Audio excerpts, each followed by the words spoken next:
As you know, President Trump has been visiting our friends in India, and I'm just back from a 10-day six-country trip. In Germany, I reinforced our transatlantic partners the good news that the idea of the West, the model of capitalism freedom, is clearly winning. In Senegal, in Angola, and in Ethiopia, I had important conversations with our partners about how the United States can invest, build out their democracies, their economies, and can produce prosperity that Africa needs to be successful in the years and decades ahead. And then I traveled on to Saudi Arabia and Oman, reaffirming America's strong ties to each of those two indispensable partners. Today I want to make remarks on situations that have been developing while I was away working. First in Afghanistan. Last year I described the three principles underpinning President Trump's foreign policy: realism, restraint, and respect. All of these apply to Afghanistan and what we're doing there. It's a place where our brave soldiers, diplomats, allies, and Afghan counterparts have served and sacrificed now for nearly 2 decades. So first we have to be realistic. We're proud of our gains, but our generals have determined that this war is unlikely to be won militarily without tremendous additional resources. All sides are tired of fighting. We've arrived at a historic opportunity for peace. It won't be easy to obtain. We should seize the moment. Then there's restraint. We're currently in a 7-day reduction in violence period that started on February 22nd. In 19 years of war, this is the first week-long break in violence by all sides if we're successful in achieving it. If, and only if, it's successful, we will sign the U.S.-Taliban agreement coordinated with the Government of National Unity on or about February 29th that includes a timeline for both a conditions-based and phased troop withdrawal and for the commencement of intra-Afghan negotiations. These negotiations, if they take place, will be the first time that Afghans representing all sides of the conflict will sit down together and begin the hard work of reconciliation. Lastly, respect. The Taliban must respect the agreement, specifically regarding their promises severing ties with terrorists. We're not required to leave unless they can demonstrate they're fulfilling every element of their end of the bargain. This agreement also entails respect for the Afghan people. It's a declaration that the future of their country resides in their hands, not ours. Second, I want to talk about America's world-leading response to the coronavirus outbreak, not just at home, but abroad as well. As the President made clear, our first priority is to protect the homeland. We've imposed prudent travel restrictions and strong travel advisories to slow the spread of the virus to the United States. All known American carriers of the coronavirus are in isolation and treatment, and healthy travelers who traveled from high-risk locations, namely Hubei province and the Diamond Princess cruise ship, were placed in mandatory quarantine upon return to the United States. Outside of our borders, the State Department continues to do an enormous amount of work to review developments inside and outside of China and to help countries who have been stricken by the virus. We also want to applaud the brave reporters who are covering the spread of coronavirus from Wuhan itself. Expelling our journalists exposes once again the government's issue that led to SARS and now the coronavirus, namely censorship. It can have deadly consequences.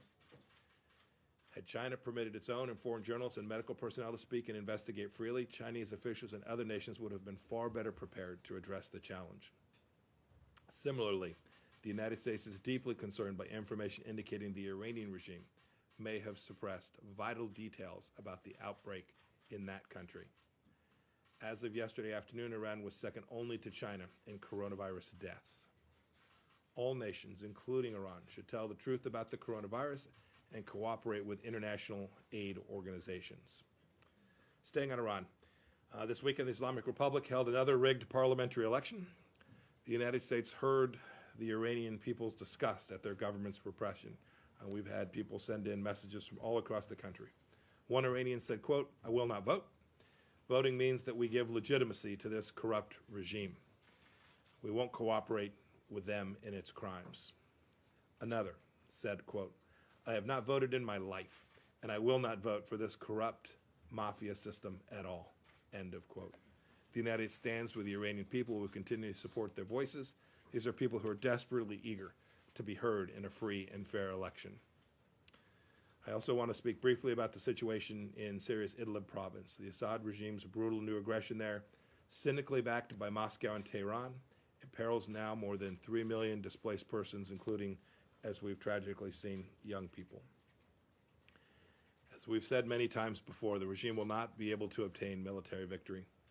The regime's offensive only heightens the risk of conflict with our NATO ally Turkey. The answer is a permanent ceasefire and UN-led negotiations under UN Security Council Resolution 2254.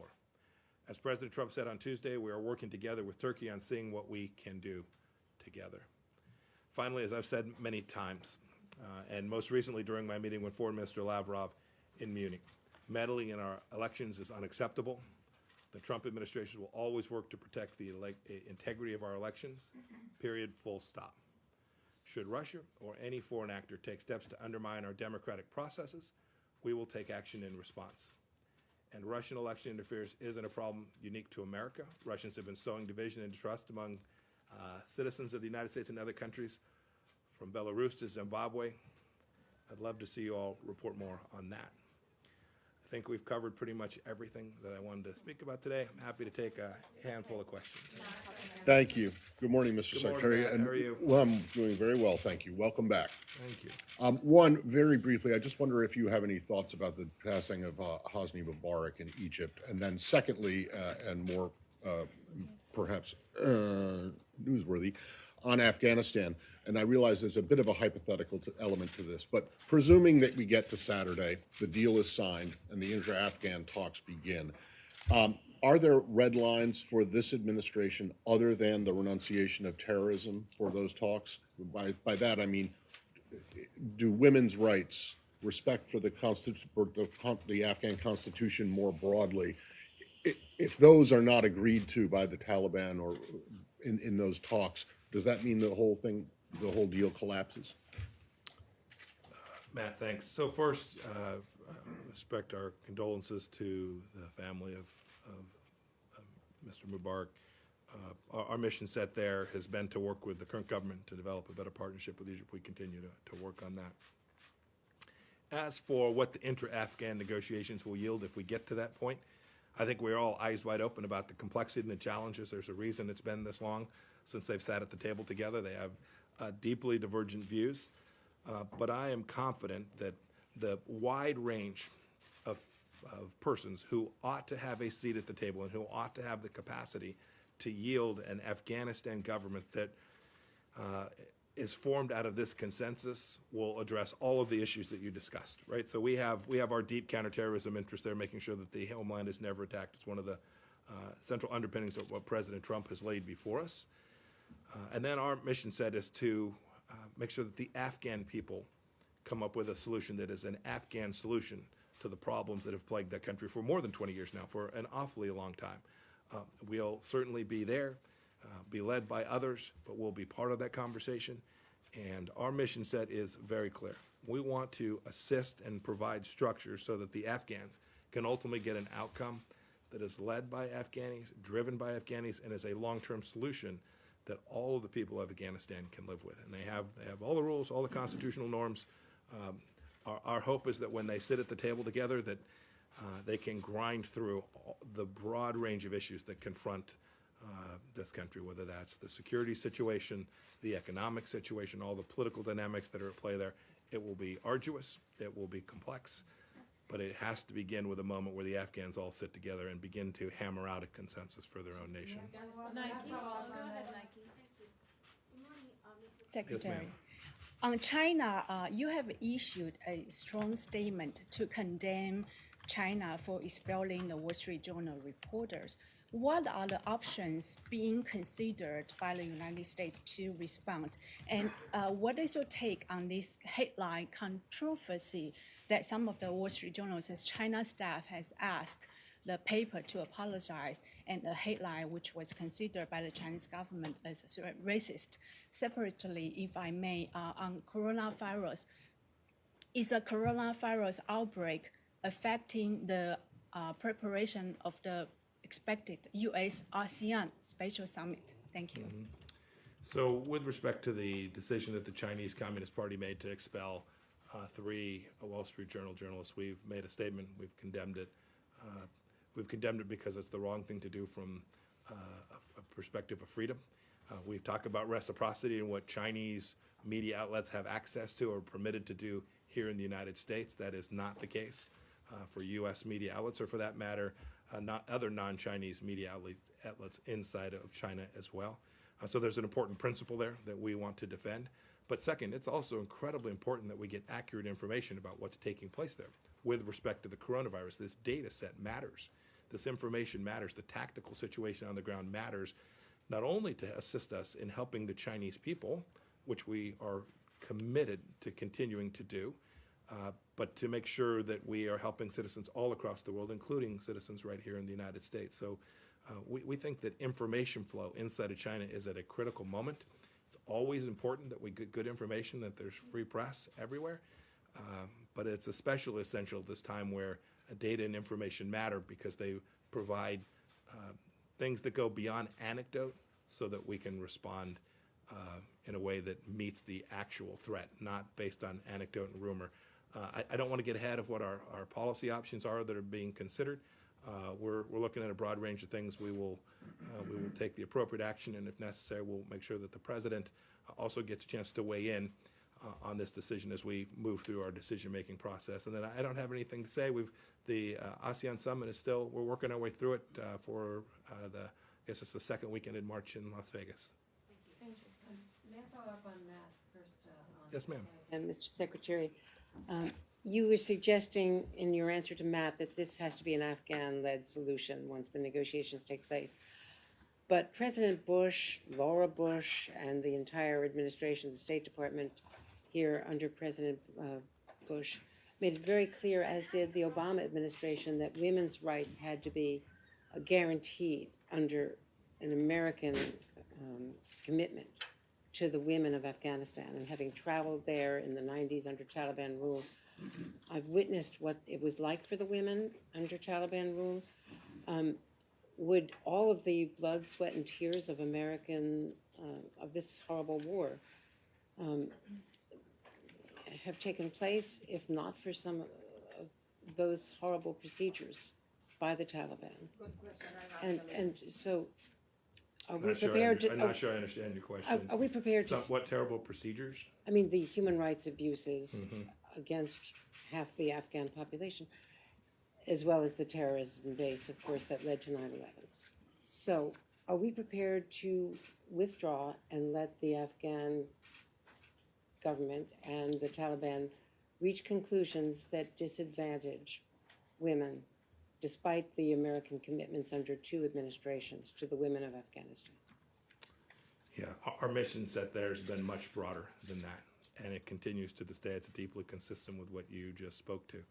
Our mission set there is to deliver good security outcomes for the Afghan people, to let their political process work its way through. I've met lots of Afghan leaders along the way as well. I'm very confident that the very concerns that you raise will be addressed as part of these conversations. The United States' effort is to let the Afghans lead this process, and they'll come up with a resolution that is, I'm sure, uniquely theirs, just like every nation across the world does. The United States has expended an enormous amount of life in this, and we are now on the cusp of having an opportunity, which may not succeed, but an opportunity for the first time to let the Afghan people's voices be heard. I am confident that voices all across the Afghan political spectrum, the voices of women, the voices of minorities, the voices from all the different tribes and sects and political views, I'm confident all those voices will go into the ultimate solution. We and the others who will lead these negotiations will ensure that those voices are heard, and then the Afghans will drive the solution. You'll see, when you see if we get to this point on Saturday, and you see the arrangements that we have set forward, our conditions-based withdrawal sets a high bar for the things that will take place in order for America to ensure that we can accomplish both of those missions: a peace and reconciliation solution in Afghanistan, and ensuring that the homeland continues to be as risk-free as we can possibly make it. Next question.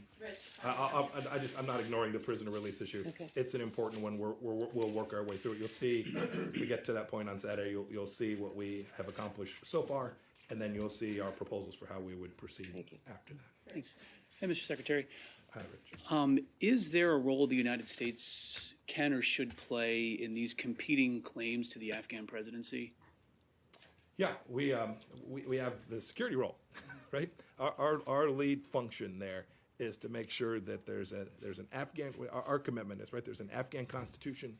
We want to make sure it's followed. They held a set of elections. We've got to validate that those elections were free and fair and accurate, that the counting and tally was right. We're on the cusp of enormous political opportunity. We're not going to let any one small group who has the idea that somehow they can undermine it. And there are many who want to spoil what it is that we have already achieved. We're not going to let that happen. And so our mission set is very clear. The Afghan people have spoken over the last 16 months as we've been working to get to this point that we are. And so far, the reduction in violence is working. It's imperfect, but it's working. It's got to work for a long time while this political resolution is driven forward. And we want to make sure that we have a process in place that those who want to undermine it, there are those with an enormous vested interest in the status quo. Make no mistake about it. We want to make sure that those who want the status quo, bloodshed, tears, economic challenges, all of those people who have an interest, whether that's because of corruption or because some ideological view, can't spoil what it is that the Afghan people so richly deserve after they have sacrificed so much fighting alongside of us these past 20 years. Thank you, sir. I'll take one more. Who's got Okay, one? Nadia, go ahead. Good morning, Mr. Yes, ma'am. Secretary. Can we first get a reaction about the passing of the former Egyptian President Hosni Mubarak? And second on Syria. Yeah, Oh, you did? I did. I'm sorry, I didn't hear it. Yeah. Okay, second on Syria. You have issued many statements about the humanitarian disasters that are unfolding in the Idlib province. You have blamed the Russians and the Iranians and the Syrian regimes. Yesterday, the Russian foreign minister warned what he called Western powers from negotiating with rebel groups. Does that mean that the ceasefire now is very difficult to achieve? And what can you do to enforce the ceasefire? Yes, it's very difficult to achieve. This is a complex problem that's gone on for a long time. It certainly predates our administration's time in office. Every effort at the ceasefire has been undermined by Assad, by the Russians, and the Iranians. Every effort that the United Nations has made to get the Constitutional Committee together under UN Security Council Resolution 2254, which is ultimately the resolution that the Syrian people need, has been undermined by those three. We have all the while used our diplomatic capability. You see that we still have forces on the ground in northeast Syria. And then we've also been the lead contributor to the humanitarian issues. You saw perhaps what happened, I guess now 2 weeks back at the UN, where we wanted more ways to bring safe passage for medical assistance and food assistance come through. Those resolutions were blocked at the UN Security Council by the Russians. The humanitarian relief effort into this part of Syria was blocked by the Russians. We're continuing to work. We're working with Secretary General Guterres to make sure that not only American assistance, but assistance from all across the world can get to these people to at least mitigate the damage that's being done by the latest offensive in Idlib. Thank you all very much. Have a great day. One question. Thanks, everybody.